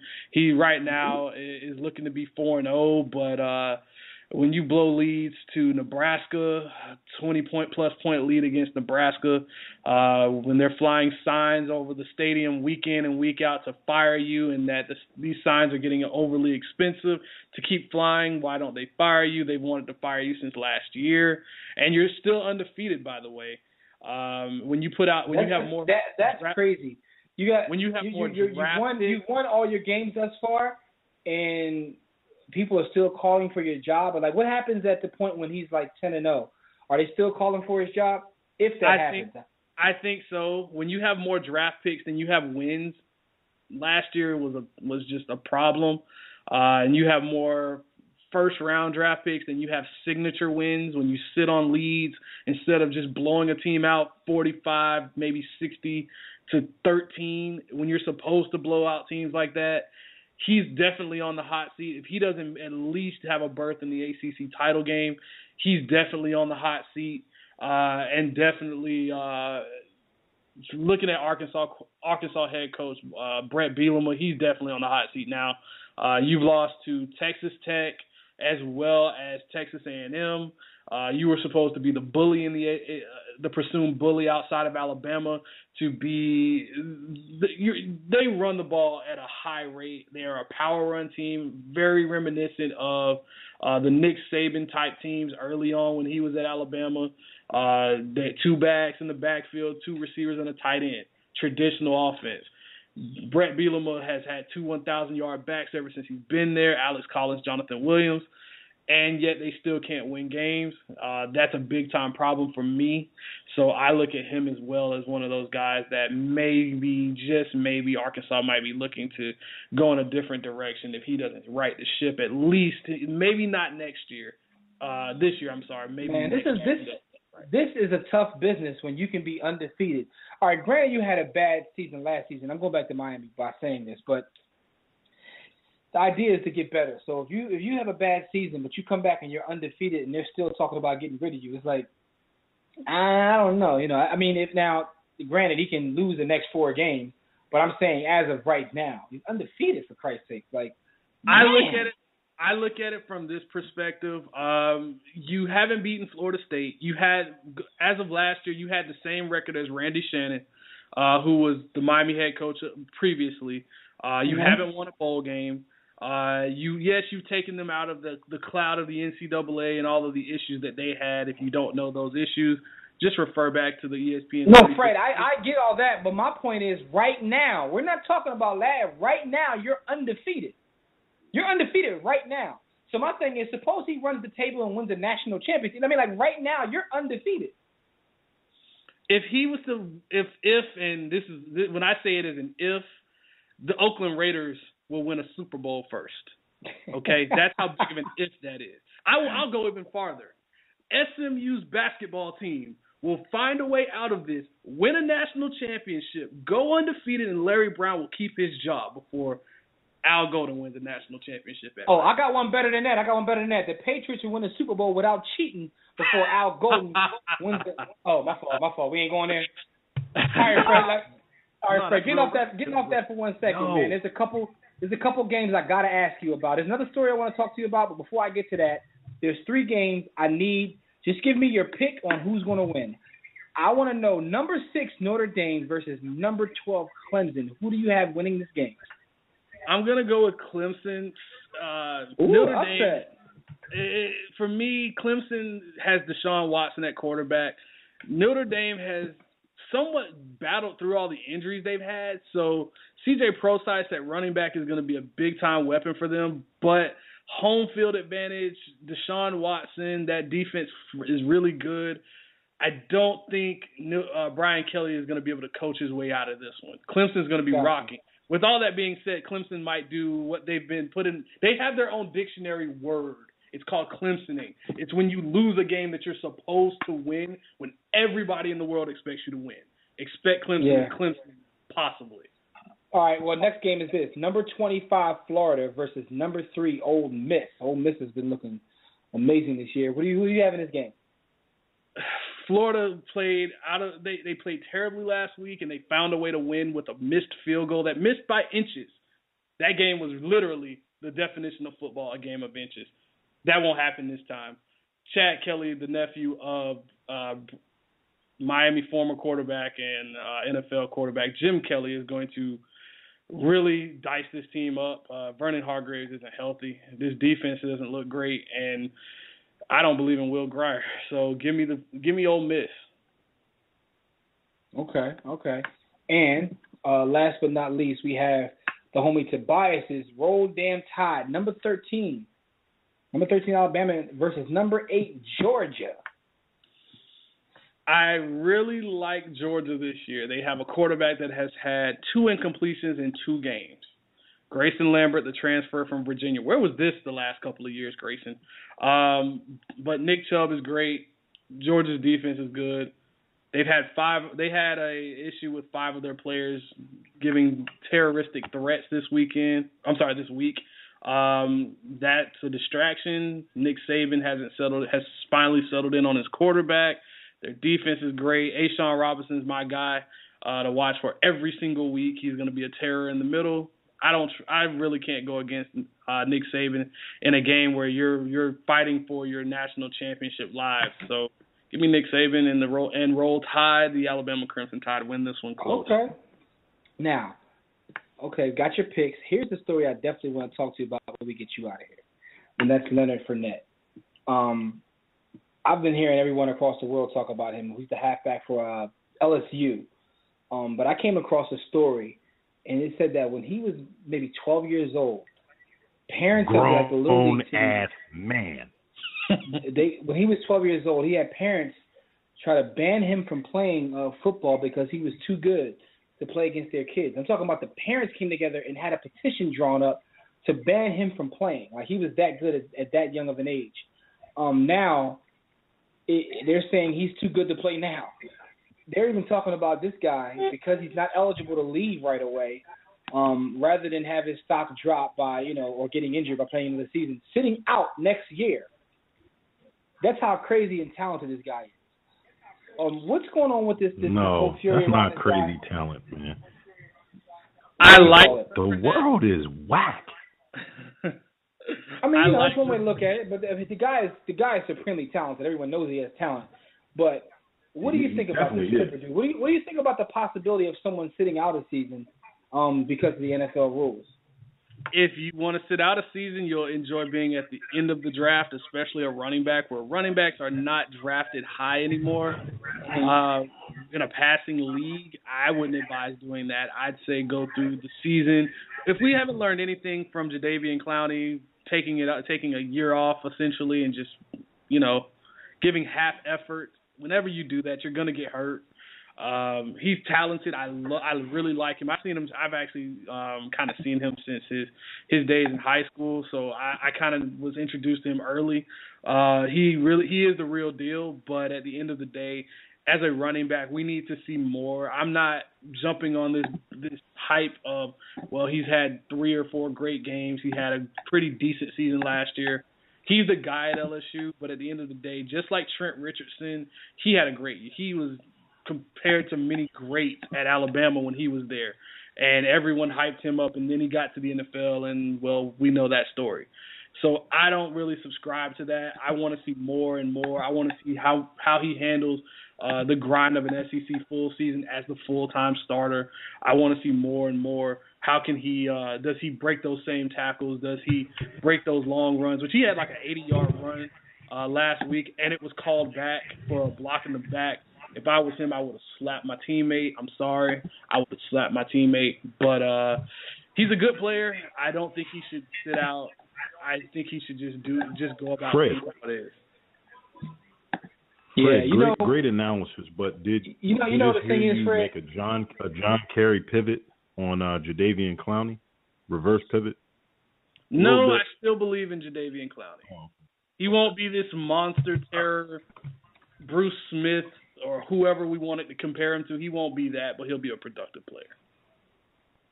Yeah, but back to what you said about Fournette. Basically, is you don't believe it yet. It's what you're saying. You just don't believe it yet.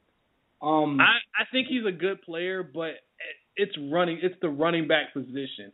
In football now, you don't, with so much spread offense, it's hard to really judge how these defenses are really. You're playing against college defenses at the end of the day. These guys don't know how to tackle because they're not coached to tackle. You have to wait until you get into the NFL for a running back. I like his talent. He has all the. Yeah, but I mean, he's not playing at the NFL level yet. You only can judge him based upon what he's doing. Based on college level, yeah, he may win a Heisman. He's the most talented back in the SEC right now, and you have a lot of talented backs. He's the perfect size you want. He's a prototype. He's not Bo Jackson, not even close. He's not Herschel Walker, not even close. But is he a really good player? Yes. You know, Fred, the one thing I appreciate about your analysis always is how you make definitive statements. Because I don't care about the guy at all. But now that you diss him like that, I'm going to become a fan of his just to see your face when he becomes the next greatest thing in the league. If it does happen. If not, hey, it is what it is. Because, Fred, you're the kind of guy that will make like 20 different predictions, and when the one out of 20 comes through, but you're going to let us know about that one.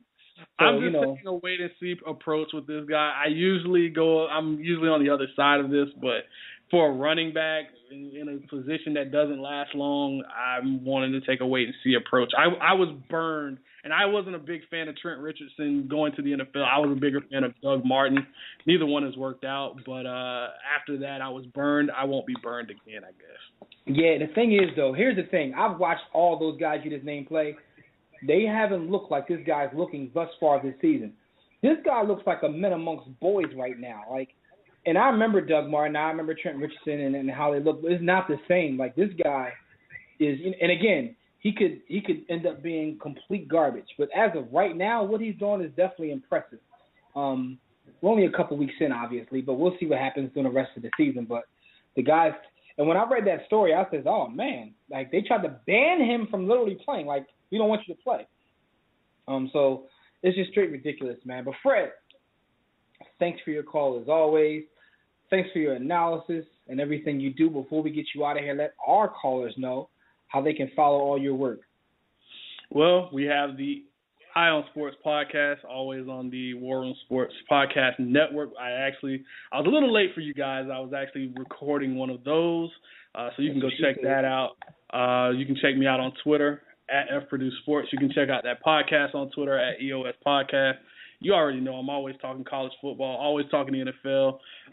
You can check me out on Field Vision. Guys, we got to get it going, man. You got to get it going. But, I'm everywhere, man. I'm just everywhere right now. Absolutely. Fred, as always, man, thanks for your support. Thanks for your call. Thanks for your analysis, and we'll talk to you soon. No doubt.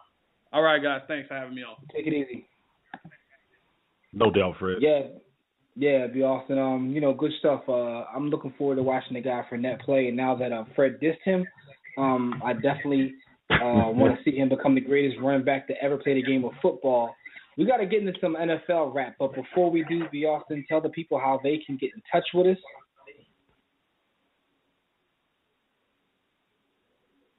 I guess you don't feel like doing that. If you don't want to, just say so, good brother, because I could definitely do that. Absolutely. Check out warroomsports.com. One when prompted. If you're ready to listen, if you're already listening in from your phone, just press 1 when you want.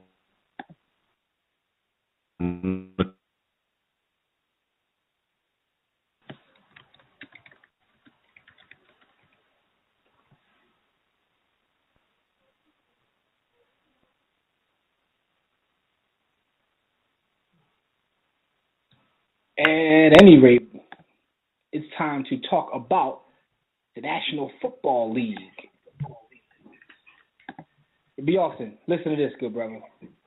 I have to let you know before we even jump into football that it's brought to you by Fanatics. For the best in your favorite team's merchandise and apparel, shop Fanatics. Shopping Fanatics is easy. Go to our site at warroomsports.com and click on that Fanatics logo on our main page or on our sponsors page. Get the latest in NFL, NBA, NHL, MLB, and NCAA gear and more. It's definitely time. I know we've been talking a little bit about it all show, but this is strictly football time, good brother.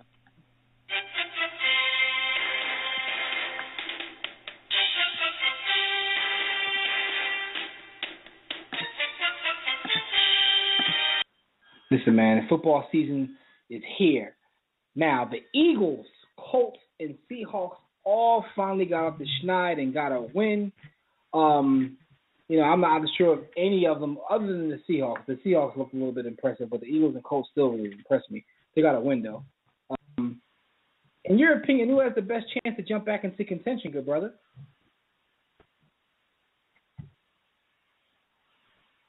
Okay, well, let me tell you who I believe. I believe that out of those three teams, that the Seahawks, obviously look better, but defense travels. Defense is where it's at in the NFL.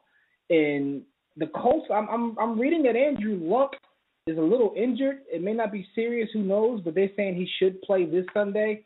I don't know. The Eagles now, on the other hand, to me, they still look a mess. They won the game, obviously, and you play to win the game, but they just didn't look that great. Granted, they got the win, but they didn't look that great.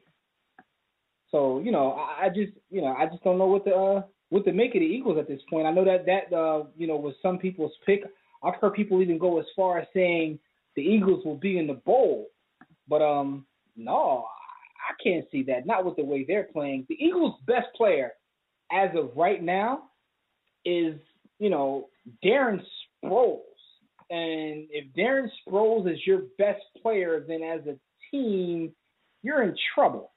Like, Darren Sproles just can't be your best player, and that's in my opinion. He can't be your best player if you want to be a contender in the NFL. What do you think about that?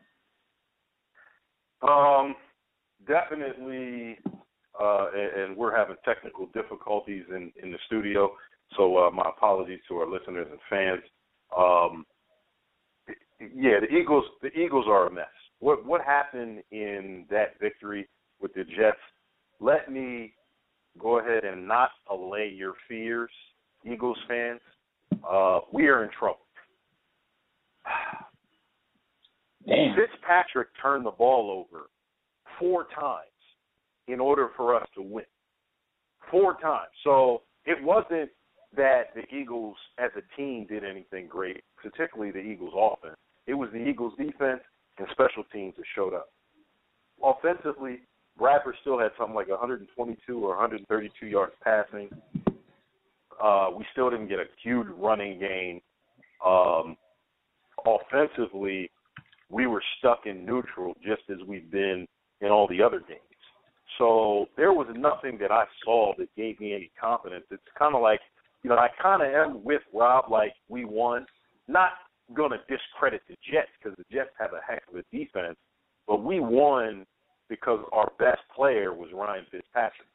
That's why we won, not because of anything our offense did. Yeah, now when looking at the Seahawks and the Colts though, right? Between those two teams, who do you think has the ability to jump back in the mix? Because I shouldn't say the Eagles. Some people had them going to the bowl, like I just mentioned, but the Colts and Seahawks were definitely a lot of people's Super Bowl picks.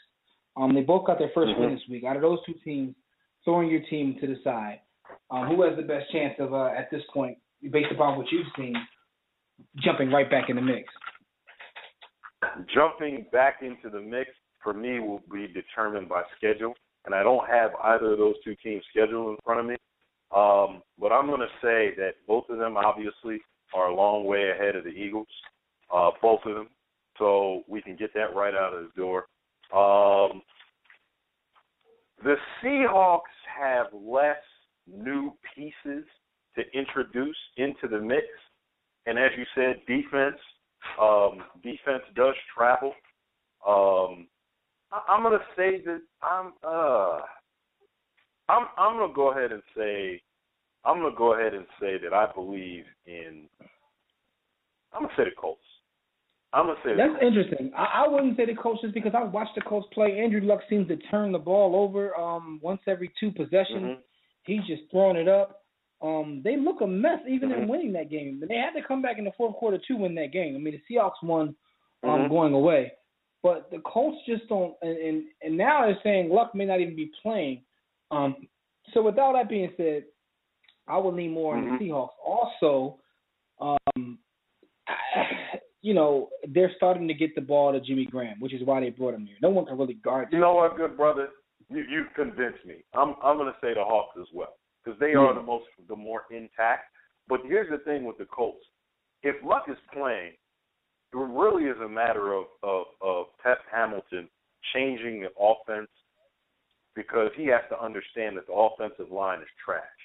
A lot of Andrew Luck's misfires, you have to lay at his feet. It is definitely his fault for the decisions that he makes because he has to understand that he doesn't have time back there. That whole line sucks. But as a unit, that offensive line is costing the Colts because he's always under duress. And you don't want a franchise quarterback like that always under duress. Yeah, more or less. This is true. Like, but all 3 teams got to win. We'll see what happens moving forward. Here's my question, man. And for those who pay attention to like the small nuances of what we do, you realize that tonight's show is entitled "A Black Man Named Julio." That's based on the fact that, first of all, why are you a black man named Julio? Second of all, Julio Jones is the best wide receiver in the league statistically right now. If you watch him play, and what is your opinion on what he's doing to the NFC East at this point? I have watched him play. I've come to expect this sort of dominance from him. He's going to do that to a lot of secondary. He has not gone up against any real marquee challenge or marquee talent. So the scheduling gods favor him. There is probably only 4 or 5 corners that can match up with him one-on-one for an entire game. Only 4 or 5 in the whole league. And he still might smoke them. But when you want to shut somebody like that down, you have to have a good enough defense that they're able to scheme the defense around taking him away. And he hasn't faced any of those type of defenses yet. The Eagles actually didn't play bad, but their philosophy was let Julio go for 1 million yards and we'll try and stop everybody else and force Matt Ryan into turnovers. That kind of worked. It just so happens that our offense didn't decide to play until halfway through the third quarter. But here's my thing. What am I seeing from Julio? Route running has gotten a lot better. His hands have always been good. When you're that size, because he's about 6'3", 6'4", about 220, when you're that size, you're already a monster. So when you add route running to it, like with Calvin Johnson, big guys like that are never going to be the crispest of route runners, but when they put the work into it and they truly do become technically sound, then it becomes really scary because now not only can I monster you off the ball, not only can I outrun you, but now I can hit you with moves and there's no answer there. So now I've got the trifecta. I got hands, I got speed, I got route. Here's the thing. He's a ride. I've watched him. I watched every game. I've watched the film on every game they've played. What amazes me is how defensive coordinators, they refuse to still double this guy. And sometimes they let him just roam free. Like, I see him go in motion, and he just does what he wants to. A lot of times he sits down in his zone. It's sort of like he's killing everybody, but they're not respecting the fact that he's killing them. Roddy White isn't that good anymore. Roddy White just isn't that good anymore. So that's not a thing. I differ in that. I differ in opinion, but Roddy White is now slow. His hands aren't good, and he can't get separation. But go ahead, though. Have you noticed that they move Julio around in the formation? So he's lining up at all wide receiver spots. The slot, coming out of the backfield, on the wing. I mean, he's lining up everywhere. And by design, that makes it more and more difficult to double him. The other thing is we have a difference of opinion where Roddy White is concerned. Not to say that I still wouldn't double Julio, because I definitely would. But Roddy's not dead over there on the other side. He's not. No, he's no good, yo. Yo, he's no good. Yo, Roddy hasn't got a catch since the Eagles game. He only got targeted one time since the Eagles game. He's not good anymore. Roddy isn't good. Roddy has 0 catches the last 2 weeks and 1 target. Roddy's not that good anymore. But and I understand that they move him around the formation and that's done strategically. I get that. But when I watch the film of say a Calvin Johnson, when they move him around, you can tell the defense is aware of it and they kind of like it's sort of like when Calvin Johnson plays, the defense is aware of where he's at on every play. And they're prepared to stop him. It's like Julio hasn't got that respect yet, and he's cooking them, and he continues to cook them. But I'm sitting watching the game like, at what point are you going to double him? Are you going to shade to his side? Like, when are you going to start showing this man the respect that you do show a Calvin Johnson? Because he's cooking. Right now, even Des Bryant was getting more respect from defenses than Julio. You're right. You're right because right now, when you're looking at Megatron has been doing it for 8 years. He's been doing this for 8 years versus Julio, who is kind of coming into his own. This is his 4th season. Maybe defenses got to catch up. I guarantee you when they play in their division, you'll see a difference in the way defensive coordinators approach them. Yeah, I'm out of division, interdivisional games and interconference games, they may not respect him as much yet because prior to this, he's always been a great talent. But without that route running component, he's a big, fast guy with good hands. But I can cover a guy that can't run route. Now he's added that route running component. I'm interested to see how the Panthers guard him because they play defense like they get at it.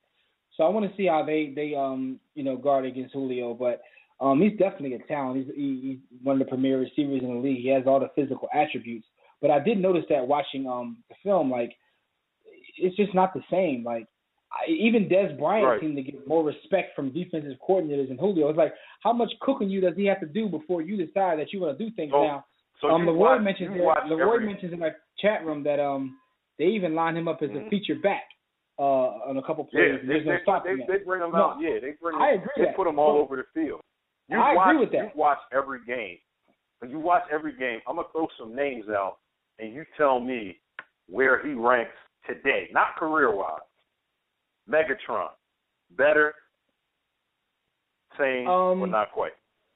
See, I'm all about body of work. So if I had my choice right now, I'm still taking Megatron. I think right now Julio's having the best season. Whether he's better than someone, that remains to be seen. He could fall off for the rest of this year. We don't know yet. I'm all about the body of work. Yeah, we talk about Roddy White. I keep telling you, Demaryius. That's tough. They remind me of each other, but I probably see the injury. The injury still bothers me, but I probably would take Julio over Demaryius, to be honest.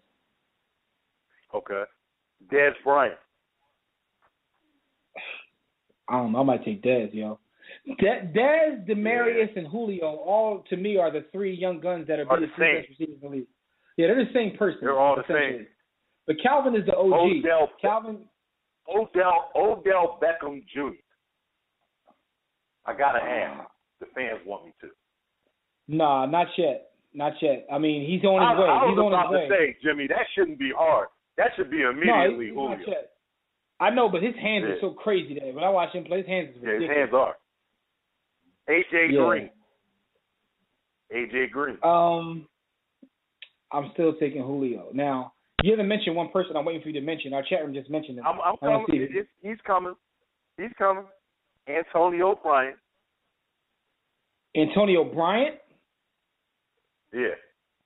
Or you mean Brown? Brown. I'm sorry. Antonio Brown. Okay. Now, that's interesting because he's a phenomenal player, a monster, but he gets more targets than anybody else. So that's difficult. Big Ben feeds him the rock. That's difficult to say. Statistically, Brown, is that guy. But even right now, Julio's ahead of him right now. So, man, it's a lot of great receivers, but it's also a sign of the times how much the ball is thrown and how much cornerbacks just get a raw deal. You can't do anything as a cornerback in the league this year. It's ridiculous. It's ridiculous the amount of pass interference calls, and it's ridiculous. But my point in talking everything about everything is a first down. Yeah, it's kind of ridiculous. But my point in Julio is I'm looking forward to see. And again, when you look at their schedule, they schedule with such a cupcake. Julio may put up all kinds of records this year just based upon that soft schedule they got. But he's definitely coming to his own, like you said. Again, Roddy White is terrible. You and Roddy White had the same amount of catches the last 2 weeks. So, and it doesn't even matter. Like, Matt Ryan's not even looking for him no more. It's all about Julio. Like, where's Julio at? And the thing is, man, it boggles my mind when you, and anybody out there who doesn't believe me, watch the game film and look at how many times he's doubled. It's rare. They're not even bumping him off the line. They're giving him 5 yards in space. Like, what are you doing? So now context allows us to have the conversation and say, can you really call him that good when everybody else I name gets doubled and tripled clearly? Like, Dez gets doubled. Antonio Brown doubled. Even Odell Beckham gets tripled. They tripled him. Yeah, you're right. Dog, no one gets it worse than Calvin Johnson. They'll straight line 2 people up in front of him. Oh my God! It's like it's a punt. Like he's a gunner on a punt. Exactly. It's kind of ridiculous, man. But that's a good question, man. But I have another thing I want to bring up because we only got about 5-6 minutes left. I want to know, did you see the God, as I told you on Field Vision, Aaron Rodgers, like, literally do whatever he wanted to against the Chiefs on Monday night? Yeah, I saw it. I mean, at this point, it's. I've said it off air. I've been maybe hesitant. Maybe it's slipped out a few times, but he's the best quarterback in the world. Tom Brady is still up there. To me, Peyton is still up there. There's guys that are still in that realm, but he's alone. He's alone, man. Because, dude, the thing that he does with his skill set, he has a particular set of skills. We forget that his offensive line isn't good. Why? Because he gets the ball out quick. We forget what's crazy? That their defense isn't all that, because he's going to score whatever's necessary to cover that over. He elevates everybody. He elevates everybody. But here's the thing what's crazy about that. Like, I was talking to some people about this game, and people forget how many players and how good the Chiefs' defense is. Like, you were saying you actually picked the Chiefs to win that game. I didn't. I knew their D. I thought their D was going to get some hits on him, but he got rid of the ball. When they got there, the ball wasn't there. Like, his mental game is just on another level. The last 2 weeks, I've seen him at least 3 times get the other team called for having 12 men on the field where he's doing it intentionally. Like, no quarterback is these small little nuances and things he does. No one else is doing that. He's ridiculous. You know the other thing, Jimmy. I'm glad you bring that up. He is the master of using the free play. When the flag flies, his receivers automatically change their route and they just go, and he lets it fly. Automatic. Listen, real quick, speaking of statistics, right? Leroy's in our chat room. Based upon Julio's first 3 weeks, as of right now, he's projected to catch for 2,300 yards, 21 touchdowns, and 245 receptions. 245 receptions, 2,300 yards, and 21 touchdowns. What's wrong with E, yo? Come on, man. I hear you. But again, you just gave me my whole case to throw back on Julio. Not saying that he's not great. I mean that. No, you're right. Only time will tell. And everything I said to you, anybody can go watch the film. When they roll that coverage, when they roll that coverage. But I guess you have to like question the defensive coordinators they face, all NFC East. But you also have to give the offensive coordinator in Atlanta credit because, although they're not adjusting, he's moving him around, so they have to adjust. They're just not doing so. But he's definitely doing his thing in terms of finding different ways to get him the ball. ball. With the Eagles, he might have played the most overrated cornerback in the world right now.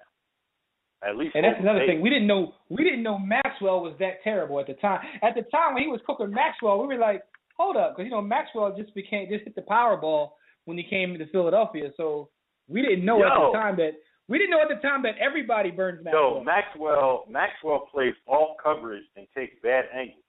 How can you play off coverage and then take bad angles and breaks on the ball with the ball? It lets you know how much of his stuff was covered up. We had a troll call earlier, but he asked a question, which is a good question.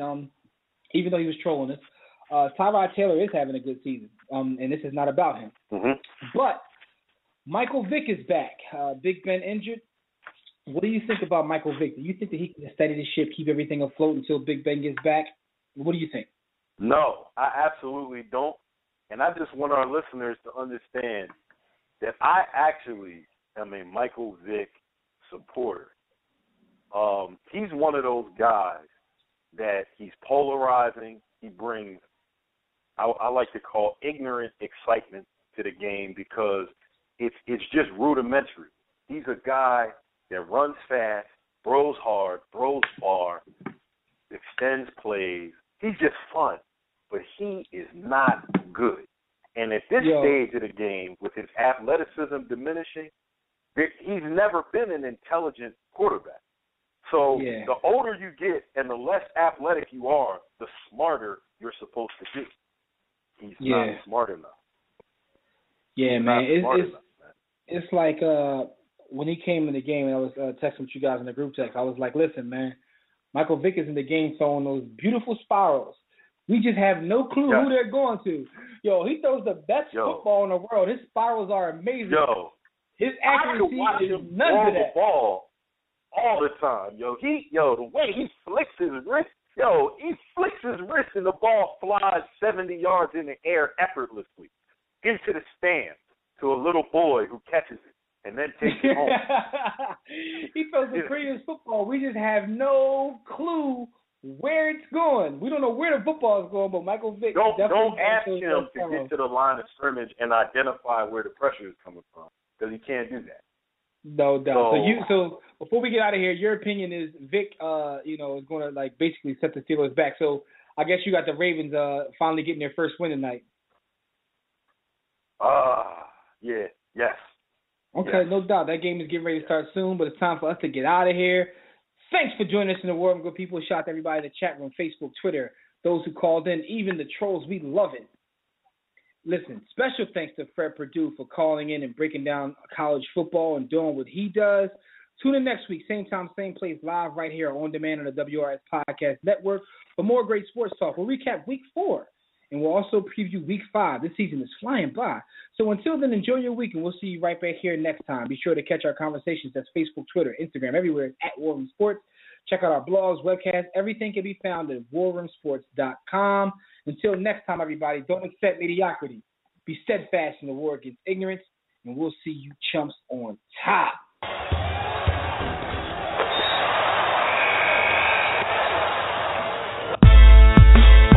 6 to 8. Yeah. War Room Sports. Y'all ready? Let's go. Stay in tune to Jimmy. Know the blueprint. Every Thursday, 6 to 8, they do this. Shout out to Dev, PJ, B. Austin, Bay on replay. WarRoomSports.com. Get that mobile app. It's knocked out. 323-140012. They be going and you sensitive, then oh well. Physical podcast, let's talk sports. Showtime like magic in the block push. Listen live, push one to join in. Rip your team or listen for your enjoyment. Hip hop scholars, pit stop and knowledge. Should be in sports credits, I ain't talking college. 5 guys, no beef though. Corporate secret, but the streets know. Belafonte, I got a G flow. KC, royalty, I'm in beast mode. 2 hours, get your game up. Who's the best in sportscast? You better name us.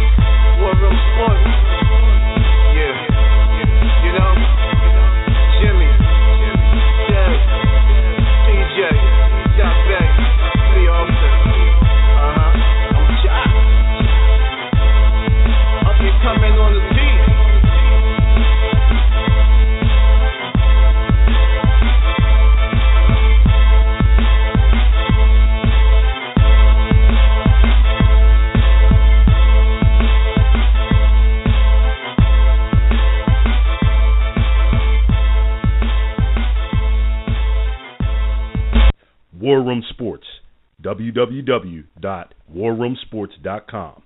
What? Ain't no more to it.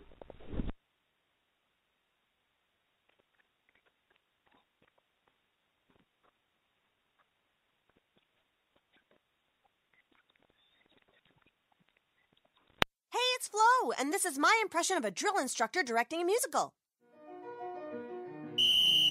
10 hot! Get those tap heels in line and let me see those jazz hands! Are you bundling your home and auto insurance through Progressive? Can you hear me through those sequins? Bundle your home and auto through Progressive and save. Left, left, left, and step ball change. Progressive Casualty Insurance Company affiliates. Home insurance provided and serviced by other select insurers.